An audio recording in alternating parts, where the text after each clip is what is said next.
Miriam Sadillo, thank you for your comment on my brown rice video. You asked me to talk about resistant starch. And today, that's exactly what we're going to do. I love when my subscribers push me into these conversations because it lets me answer the very question many of you are quietly wondering about. So Miriam, this video is for you. Before we dig into resistant starch, I want to start with a confession. The reason this topic feels so important is simple. Starch tastes good. It's comforting. It's tied to our memories, our culture, and our emotions. I can still see a skillet of smothered potatoes with onions sizzling away, the smell filling the kitchen, everyone in my family rushing in for more. It didn't matter how much I made. It was never enough. And then there was pasta. Back when I was a vegetarian, pasta wasn't just food. It was comfort, tossed with olive oil and garlic. It was a quick meal that felt satisfying every time. Pasta was like an old friend, always there when I needed it. And of course, rice. Maybe not as flashy as potatoes or pasta, but rice is tradition. In so many cultures, the meal doesn't feel complete until the rice is on the plate. Red beans and rice, stir fry over rice, curry with rice, it just belongs. So yes, I understand why people cling to starches. They aren't just carbs. They're memories, their comfort, their connection. But here's the problem. When you're living with diabetes, pre-diabetes, or obesity, these foods become a betrayal. The very foods that once brought you joy are now spiking blood sugar, raising insulin, and fueling inflammation. So when someone online says there's a loophole, you cook your rice or pasta, freeze it, reheat it, and it magically turns into resistant starch that doesn't count. That sounds like the miracle you've been waiting for. But is it actually true? Here's the science. Resistant starch is starch that resists digestion in the small intestine. Normally, starch gets broken down into glucose, which spikes blood sugar. Resistant starch, though, makes it through to the colon, where gut bacteria ferment it and produce short-chain fatty acids like butyrate. Those can be good for gut health, maybe even reduce inflammation. So resistant starch itself isn't bad, it has some benefits. There are different kinds of resistant starch. Resistant starch 1 is trapped in whole grains and seeds.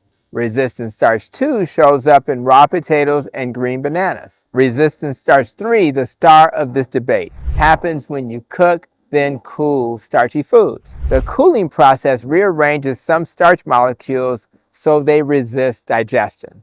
Resistant starch 4 is a chemically modified type added to processed foods. Resistant starch 3 is what all the hype is about. The claim is that cooking and cooling starches like rice or potatoes, maybe freezing and reheating them a few times, somehow removes most of the carbs that makes them blood sugar friendly. So is it true? Well, kind of. Cooling and reheating starchy foods does increase resistant starch. That part is real. But here's where the myth creeps in. The amount that gets converted is tiny compared to carb load. A 40-gram bowl of rice doesn't magically turn into a 10-gram bowl. At best, it becomes 36 or 35 grams. That's not a free pass. That's like tossing a thimble of water on a bonfire and calling it safe. The fire is still raging. And here's the part people don't want to hear. Even with more resistant starch, the glucose spike is still there, especially for people with diabetes or insulin resistance. Studies show resistant starch might lower blood sugar or insulin response a little, but less bad doesn't mean good. If your body is already struggling, you don't need slightly less sugar. You need foods that don't sabotage you at all. This is why I can't recommend relying on this trick. My patients don't succeed by trying to hack starch into something it's not. They succeed when they let go of it. Just this past week, every single patient I saw in follow-up during my obesity clinic had lost weight, 10, 20, even 30 pounds, all of whom I had only seen 2 or 3 times. Not one of them was playing games with cooled pasta. Not one of them was on a GLP-1 drug like Wegovy or Zepbound, although I do use them for the right patient. They are choosing better foods. They were building new traditions, and they were winning.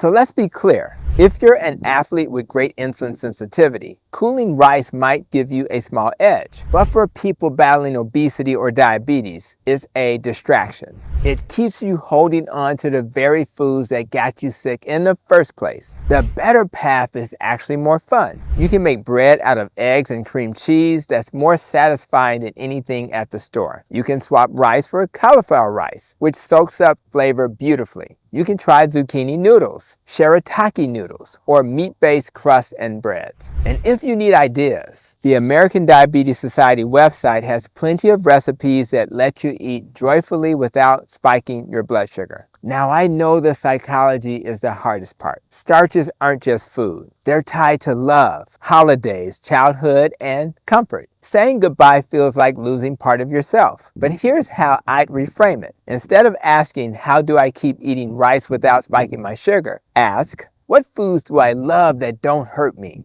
What if comfort foods became a ribeye steak with butter on top, or a low-carb cheesecake that doesn't send your blood sugar soaring? That's where freedom lives. Because here's the truth. Resistant starch might make a small difference, but it won't change your life. It won't lower your A1C. It won't restore your energy, and it won't get you off medications. Those things happen when you stop letting food control you and start choosing foods that actually heal you. So, Miriam, thank you again for asking this question. And for everyone watching, here's my challenge. If this video brought clarity, drop a heart in the comments and tell me, what starch have you struggled with most? Or what starch did you finally say goodbye to? For me, it was those smothered potatoes with onions. I love them. But today, I don't miss them because I found freedom in foods that love me back. This channel exists to cut through the noise, the gimmicks, and the myths that confuse people. Your health is too important to gamble on hacks that don't deliver. Resistant starch is real, but it's not a miracle.